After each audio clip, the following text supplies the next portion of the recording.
Bonjour à tous et bienvenue dans cette nouvelle vidéo sur ma chaîne YouTube. On se retrouve aujourd'hui avec la nouvelle review du Arrowverse. Je vous ai proposé la review de la série Legends of Tomorrow qui est disponible sur la chaîne, n'hésitez pas à aller la voir. Et aujourd'hui donc on va s'attaquer à du lourd, à la série mère qui va se finir l'année prochaine, la série Arrow. Est-ce que j'ai aimé, est-ce que je n'ai pas aimé, est-ce que c'est un peu mitigé, vous allez voir dans cette vidéo. Alors, c'est une critique assez complexe pour moi à faire de la série, de cette dernière saison, enfin cette avant-dernière saison de Arrow, parce que il y a, je trouve, un peu de tout dans cette saison, je trouve.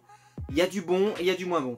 Je répète au fait que je ne vais pas vous proposer une critique du crossover, puisque j'ai déjà fait une critique du crossover sur la chaîne, vous pouvez aller le voir, j'essaierai de le mettre peut-être en lien sur la chaîne. Il y a la critique du crossover qui s'appelait Crisis ou je sais plus quoi, voilà, c'était pas Crisis on Infinite Earth, mais bref, on s'en fout. Il est disponible sur la chaîne, donc n'hésitez pas à aller voir, voilà, j'avais fait une critique du crossover à l'époque. Franchement, la série Arrow, c'est bientôt la fin. On le sait, il reste 10 épisodes dans la prochaine saison. Et très clairement, ils sont revenus donc sur les flashbacks d'ailleurs, qu'ils avaient abandonnés depuis 2 saisons et maintenant ils sont de retour. Avec donc, sauf que ce ne sont pas des flashbacks, ce sont des flash forward où on voit le futur. La partie flash forward était pas mal, mais je trouve que ça décolle pas des masses. Même si par contre je trouve que l'actrice qui interprète la fille d'Oliver Queen est bien. Je la trouve plutôt convaincante. Je sais pas si elle aura d'autres rôles. J'arrêtais pas de réfléchir et de me dire elle ferait une super actrice pour la série The 100. Je pense que parce que c'est sur la même chaîne. Moi je la récupérais parce qu'elle est jeune, donc elle rentrerait bien dans le format The 100. Et pourquoi pas, voilà, pourquoi pas. Je sais pas si j'aurais l'idée, mais vu que la série va s'arrêter, qu'elle aura probablement plus de travail et que peut-être que d'autres la feront bosser, j'en sais rien. Mais si jamais elle n'en trouve pas, je serais pas étonné que The 100 finisse par la récupérer, tout simplement. Je dis ça, c'est juste une théorie. Bref, j'ai pas du tout été emballé par cette saison. J'ai pas été incroyablement satisfait, mais c'est pas une déception comme Legends of Tomorrow dont je vous ai parlé dans la dernière vidéo. C'est correct, c'est correct, c'est correct. Le problème c'est que je m'attends à plus que correct avec Arrow. Mais, parce qu'il y en a qui vont me dire, mais ça a toujours été moyen. Non, je suis désolé, la saison 1 était vraiment géniale. La saison 2, c'est un chef-d'œuvre. C'est un chef-d'œuvre avec Deathstroke, c'est un chef-d'œuvre. Elle est incroyable cette saison. La saison 3, il y en a beaucoup qui l'aiment pas du tout. Moi, j'avais trouvé ça sympa. Moi, j'avais adoré Ra's al Ghul. Moi, j'avais bien aimé. La saison 4, c'est une purge. Damien Dark, c'est un méchant atroce. La saison 5, ils avaient 2 méchants dans la saison. Les 2 méchants, le premier, ça marchait pas. Parce que ça marchait pas bien. Et le deuxième, qui s'est révélé au cours, était pas trop mal, mais dommage parce que ça s'est vite fini. La saison 6 était pas mal. Et aujourd'hui, on est dans une saison 7 qui était pas mal, mais pas incroyable. C'est là qu'on se rend compte que les séries, quand elles commencent à être un peu longues, après c'est difficile d'avoir des saisons qui sont mieux que pas mal. La saison est partie sur l'idée donc de redécouvrir des nouvelles informations sur la famille Queen, donc avec une sœur cachée de Oliver Queen. Je pense que putain, déjà que cette famille, franchement, sans déconner, c'est un de ces bordels. Théa, son père, c'est Malcolm Merlyn. Enfin, il y a un bordel dans cette famille. Et maintenant, il y a une fille en plus. Alors, faut savoir que ça respecte les comics, parce que c'est une idée qui est dans les comics. Ça me dérange pas du tout. Mais par contre, ce personnage, ils en ont fait n'importe quoi. Et surtout, alors là, c'est la fausse bonne idée dans Arrow, c'est de faire des méchants à tiroir. C'est-à-dire que quand Arrow fait, quand vous regardez la série Daredevil va prendre 2 méchants dans la saison. Derrière, on avait Wilson Fisk, le caïd, et on avait le Bullseye. Et donc, on avait 2 méchants sur la saison, on avait surtout Wilson Fisk. Bullseye, franchement, était un tout petit méchant, vraiment ridicule. Et on suit un méchant, on peut suivre 2-3 petites bricoles à côté, mais on a un gros méchant. Là, on a littéralement fait n'importe quoi. Pourquoi? Parce que le début de saison, moi j'ai adoré le début de saison. Alors moi je l'ai adoré, c'est la partie où Arrow est en prison. Oliver Queen est en prison. J'ai adoré. J'ai adoré le plan séquence d'Arrow qui se bat dans la prison là et qui monte. J'ai trouvé ça génial. Ça m'a rappelé beaucoup de ce qui se passe dans Daredevil, mais sauf que Daredevil est sorti après. Donc il faut savoir que Arrow, ils ont eu l'idée, enfin c'est fou parce qu'ils ont eu l'idée au même moment, mais j'ai adoré aussi celui-ci dans ce qu'il y a, voilà. Pour info, il y a eu un plan séquence dans Daredevil aussi dans une prison. Et dans Arrow, mais j'ai trouvé ça génial. Parce qu'en plus, contrairement à Daredevil, en fait c'est une prison dans laquelle il y a des étages. Donc tu peux monter, tu descends et tout. Enfin, j'avais trouvé ça super. Moi j'avais adoré l'histoire où t'as un mec justement qui est un petit peu faiblard et tout, c'était super. On avait aussi ce teasing d'un méchant qui était pas battu à la fin de saison précédente et qui justement était toujours là et allait s'en prendre à Felicity et qui justement faisait que la Team Arrow s'était dissoute mais qu'ils étaient toujours en danger. J'avais trouvé ça génial. Et quand ils s'affrontent en prison avec Oliver et que les deux s'affrontent, j'ai adoré, j'ai tout simplement adoré. Mais dommage, ce personnage, ce méchant qui était vraiment super meurt un peu à la Zob.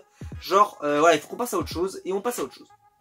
Et là on rentre dans un nouveau cycle où on amène des nouveaux méchants qui sont un petit peu des méchants corrects mais aucun travail. Et le problème, c'est que les méchants vont faire 3 épisodes. C'est-à-dire que le gros méchant homme, il va faire 3 épisodes. Derrière, on va enchaîner, on va prendre la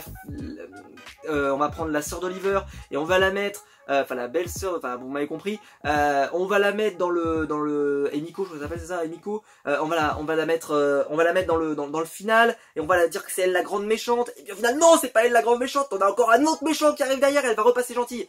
C'est trop. Il faut un méchant. Construisez-le comme il faut, quoi, s'il vous plaît. Il y a trop. En fait, ils ont vraiment bien commencé. Pour moi, jusqu'au crossover, c'était très très bien. Vraiment, moi, j'ai beaucoup aimé la saison. Je la trouvais très bonne. Je prendrais beaucoup de plaisir à la revoir cette partie-là en prison. Moi, j'ai adoré le fait qu'il soit libéré, etc. Et derrière, on est retombé dans tous les travers qu'on a dans Arrow, l'histoire d'amour avec Felicity qui n'avance pas et qu'on comprend pas, la Team Arrow qui au final font des quêtes et tu sais pas pourquoi, même si j'aimais bien l'idée que Deagle par exemple est en train de monter une nouvelle Suicide Squad et par exemple cette idée que il avait mis quelqu'un dans une réalité virtuelle pour qu'il voit comment il allait le trahir pour qu'il puisse s'en prémunir. J'avais trouvé ça génial, j'ai adoré. Je trouve qu'il y a eu des bonnes idées dans cette saison. Donc c'est pour ça que pour moi c'est mi-figue mi-raisin. C'est pas la saison que je retiendrai comme étant la meilleure saison de Arrow, c'est certain. Et de toute façon je pense qu'ils ont plus les armes pour faire ça. Mais par contre c'est l'une des saisons que je trouve qui a eu la meilleure première partie de saison, qui était bien construite, qui était intéressante, qui avait du potentiel. Et je pense hein, que on n'a pas passé en tout cas un moment affreux comme j'ai passé dans les autres Tomorrow. Non, c'était un moment agréable. J'attendais mon épisode de Arrow chaque semaine. C'est sûr que c'est pas une série comme Game of Thrones, c'est pas une série de cette qualité-là, elle a pas ce niveau-là tout simplement. Mais par contre, elle a des atouts. Et je trouve que ces atouts, elle les a pas perdus. Par exemple, moi ce que j'ai beaucoup aimé, c'est le travail sur le personnage de Black Siren, donc Laurel, la nouvelle version de Laurel, qui se transforme, qui essaie de s'intégrer dans la société et que personne ne lui fait confiance au début et que personne ne la traite correctement. Et que justement, que le fait que Felicity tombe un petit peu dans un côté sombre et qu'elle se rapproche un petit peu de Black Siren, ce qui fait que les deux personnages vont se comprendre et en fait elles vont s'attirer tous les deux vers le côté sombre et ensuite toutes les deux vers la lumière. Et je trouve que ça a été bien amené et le personnage a été bien construit cette saison. Pareil, quand on commence à voir là des messages qui disent ah là là attention je sais qui tu es, etc. Moi j'avais trouvé ça génial. Dommage que ça par exemple ça n'ait pas duré 3-4 épisodes de plus, dommage, ça a vite été expédié parce que il fallait qu'on enchaîne sur les autres méchants et qu'au final, ah là là, quel dommage. C'est-à-dire que moi j'aurais aimé qu'on s'intéresse un petit peu plus à ce personnage et qu'on se dise, ce jeune prisonnier là qu'on avait rencontré avec Arrow, j'aurais aimé qu'on ait un petit peu plus et qu'on se rende compte qu'en fait c'est un personnage hyper fou, un psychopathe, un tueur, limite un truc un peu plus adulte, un violeur, genre comme dans Prison Break où ça aurait été une sorte de teabag, j'en sais rien, enfin un truc vraiment hyper intéressant, un peu plus, ou alors je sais pas, un spécialiste informatique, j'en sais rien, enfin il y avait des possibilités. Et au final, ça a été exploité, mais pas suffisamment pour moi en tout cas. J'ai été pas mal déçu. Emiko, pareil, personnage qui arrive un peu à la zob. En fait, elle se fait passer pour l'autre, un nouveau Green Arrow. Dommage, son identité est dévoilée assez vite.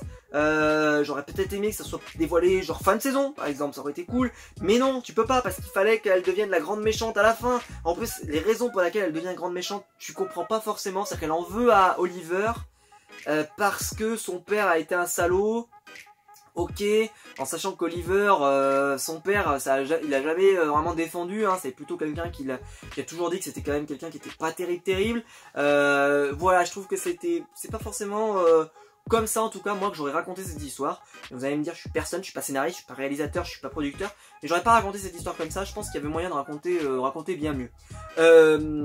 Ensuite, il y a des personnages que je trouve, Deagle par exemple, un personnage que je trouve a été vachement effacé. Et pourtant, l'idée de la Suicide Squad c'était bien, mais pareil, c'est expédié, c'est pas réutilisé, c'est dommage. Il y avait moyen de faire mieux avec ce personnage. Il y avait moyen aussi de faire mieux avec le personnage de Black Canary, qui, pour moi, quand elle perd la voix là comme ça, je trouve que c'est pas super exploité. Par contre, j'ai beaucoup aimé le retour de Roy Harper, qui réapparaît lui dans les Flash Forward, mais qui réapparaît aussi dans cette version. Et alors là, ça moi je l'ai su tout de suite. Je l'ai vu tout de suite parce que le fait en fait qu'il soit un petit peu en colère tout de suite, ça pour moi ça n'a pas du tout marché, j'ai pas du tout été surpris de découvrir qu'en fait il était mort. Ça je le savais déjà, je m'en doutais, je sais pas pourquoi je m'en doutais. Je sais pas, dans sa façon de parler, même dans les flash forward aussi quand il raconte justement, il disait ouais mais j'ai eu quelques petits soucis, etc. Je le sentais, je sais pas pourquoi. En plus il nous racontait que justement ils étaient avec Théa en train de chercher les pluies de Lazare. Je sais pas, il y avait un truc, tu te dis, ça pue, c'est obligé. On a tous les personnages voilà, qui exultent dans ce rôle. Et par exemple, il y a ce moment que j'ai adoré, ce moment où tu as une enquête qui veut désigner qui a tué des agents de police. Et donc t'as toute une enquête qui t'amène à essayer de trouver qui c'est, et là boum c'est Roy Harper, et j'ai trouvé ça génial, parce que même moi j'étais dedans, c'est-à-dire que tu voyais chaque interview comme ça qui renvoyait sur quelqu'un d'autre. L'épisode était super bien réalisé, avec des flashbacks justement où tu vois l'action, mais l'action d'un point de vue d'un personnage qui arrive et qui dit eh ben là il y avait tel personnage, ah ça on le savait pas, hop on va revoir. J'avais trouvé ça super, et que tu découvres à la fin que c'est Black Canary qui en fait était au courant de tout, et donc elle dirige l'interrogatoire pour que ça mène à la personne qu'il faut, qui s'amène à Emiko, et j'avais trouvé ça génial. Et en fait au final boum la bande surveillance qui sort, donc on les accuse. C'était une très bonne idée, il y a eu des bonnes idées dans cette saison. Ce qui est dommage c'est qu'on a vraiment le sentiment, je sais pas pourquoi, pourtant il y a 22 épisodes, c'est dommage d'avoir ce sentiment qu'il faut avancer, qu'il faut mettre je sais pas combien de méchants, travailler vos méchants plutôt que d'en mettre 150, c'est dommage. Vous avez en plus dans l'univers d'ici, il y a les meilleurs méchants de l'univers, pourquoi ne pas les utiliser, je ne comprends pas, c'est vraiment dommage de pas miser là-dessus. En sachant que donc la saison prochaine il n'y aura que 10 épisodes, je ne sais pas ce qu'il y aura dans ces 10 épisodes, mais en sachant qu'ils vont préparer Crisis et que l'anti-monitor ou le monitor, ça je vous en parlerai peut-être dans une vidéo parce que c'est très compliqué à expliquer, mais parce que voilà, l'anti-monitor peut être là et il peut venir chercher Arrow et lui dire en fait, alors ça moi j'étais pas mal ému. Parce que je dis pas que j'attendais une happy end, mais quand même, j'aurais pas espéré une aussi mauvaise fin. En tout cas, que ça se termine comme ça, là, en fait, cette saison. Et là, vraiment, où il vient le chercher, il lui dit, voilà, ça y est, tu vas mourir. Et moi, je le savais, hein, qu'il avait passé cet accord, mais je pensais pas qu'il viendrait le chercher fin de saison, comme ça. Parce que ça veut dire, qu'est-ce qui va se passer dans la saison prochaine? Est-ce qu'on va avoir la préparation de Arrow qui va préparer la Crisis? Et donc, on va avoir toute une saison, 10 épisodes, pour préparer une Crisis, qui peut être géniale. Et en plus, après, la Crisis va être sur 5 épisodes. Ça va être génial, moi j'ai hâte, mais j'ai vraiment hâte, je crois que 5 soirées, hein. J'ai vraiment hâte de voir le crossover qui sera peut-être l'un des meilleurs crossovers de l'histoire de la télévision, hein, faut le dire. Et ça sera pas l'envergure d'un Avengers Endgame, hein, attention il n'y a pas le budget, hein.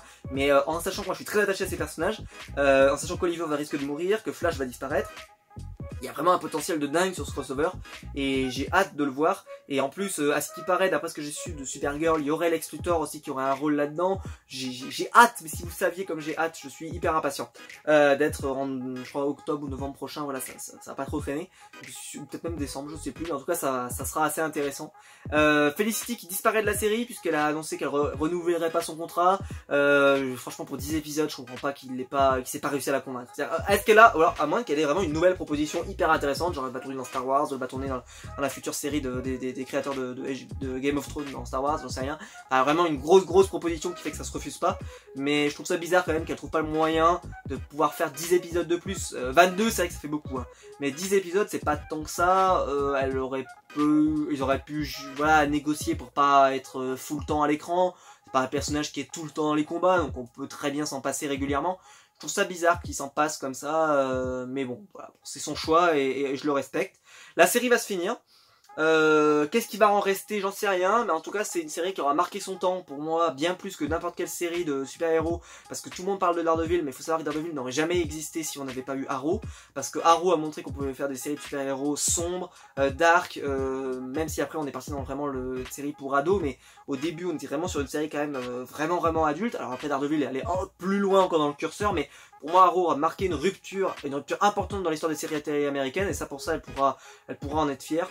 Ça aura permis de révéler des acteurs comme Stephen Amell par exemple, qui est un acteur que j'aime beaucoup. L'interprète Sarah, l'interprète de Laurel, l'interprète de je sais pas moi. Felicity aussi, je pense qu'elle aura d'autres rôles. Roy Harper qui était déjà connu et qui je pense a encore été encore plus connu après ça. Il y a quand même des potentiels assez intéressants sur cette nouvelle saison qui va arriver. J'espère, je croise les doigts qu'on aura Deathstroke la saison prochaine. C'est mon acteur préféré, vous le savez, enfin pour ceux qui ne le sauraient pas, je joue dans Spartacus, je l'aime tellement. J'espère qu'on l'aura parce que franchement ça serait trop bien qu'on l'ait dans la Crisis parce que bah, pour moi c'est le meilleur combattant qu'ils peuvent trouver. Donc si tu veux chercher des mecs pour battre voilà, pour pouvoir résister à cette Crisis, prends Deathstroke quoi. Deathstroke c'est le meilleur personnage, donc il faut absolument qu'il re-signe. J'espère qu'ils le reprendront parce que voilà, il est pas mort, il est toujours là, il l'utilise à peine, il faut l'utiliser dans cette prochaine saison, il faut qu'Arrow il aille le chercher, s'il vous plaît. Va chercher Deathstroke s'il te plaît. Que vous nous fassiez mourir ce que vous voulez, mais allez le chercher parce qu'on en a vraiment besoin. Voilà, je sais pas trop quoi vous dire de plus. C'était une saison correcte, mais comme je vous l'ai dit, trop de méchants tuent le méchant et c'est vraiment dommage. Mais il y avait des bonnes choses, il y a eu des bonnes idées et le début de saison était vraiment génial. Pour moi on est parti d'une saison qui est franchement dans les 10 premiers épisodes, il y a peut-être 8 sur 10, 9 sur 10 et après on est tombé sur une série à même 5 sur 10 quoi, la moyenne quoi. Donc ce qui fait que quand tu fais le mix des deux, tu te retrouves avec une série qui est voilà, très correcte, mais qui partait tellement bien que je m'attendais à dire que c'est vraiment cool. Et je trouve que les derniers épisodes ont été un peu rushés. Il y a eu quelques épisodes, voilà, il y a eu des moments un petit sursaut, quelques bonnes idées, quelques petits trucs comme ça un petit peu sympas. Et sur la totalité, j'ai été pas mal déçu.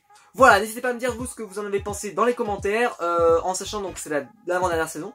Donc n'hésitez pas à me dire ça, voilà, pour partager tout ça avec moi. N'hésitez pas aussi à mettre un pouce bleu en bas de la vidéo pour me dire que vous avez aimé cette vidéo. N'hésitez pas à vous abonner si vous voulez pas rater les prochaines vidéos, surtout que vous le savez, enfin vous en doutez, la prochaine vidéo sera une vidéo sur la critique de la série Flash, qui va arriver sur la chaîne.